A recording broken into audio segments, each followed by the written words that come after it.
Let's go tayo na Hello mamasyal. guys, mamasyal tayo dito sa garden. Yan guys, oh, share ko lang oh. Ando na oh, nakaupo na siya. Iba't ibang huni ng ibon ang ating maririnig. Baliktad pala. Gusto ko sana ipakita yung nakasulat dahil ang hirap din intindihin. Hindi ko rin maintindihan. Yan pala ay baliktad.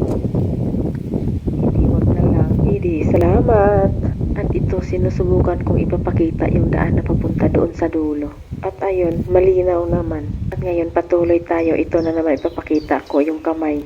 Ang mahiwagang kamay. Kakaiba siya. Oh, ganda, di ba? Pero sa totoo lang, hindi ko alam kung anong ibig sabihin yan. Yung mga bulaklak na yan oh. At ngayon, andito na naman tayo sa mga bulaklak.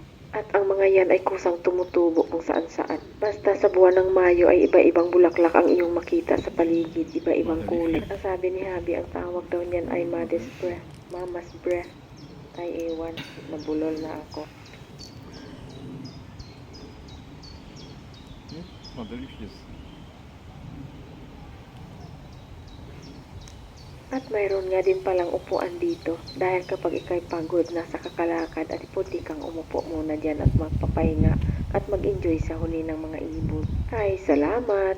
At parang gusto ko pa naman munang maglakad at ayaw ko munang umupo.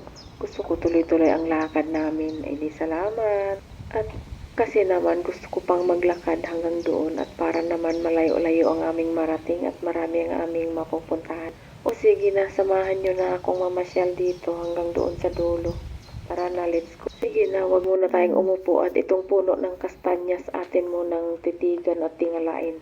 Ayan, sobrang laki ng puno na yan, oh. Wilde kastanje. Dat is een wilde kastanje. Oh, diba, nakakalula. At ayan, may nahagip pa na maliit na bahay pero ayan ay walang nakatira dyan.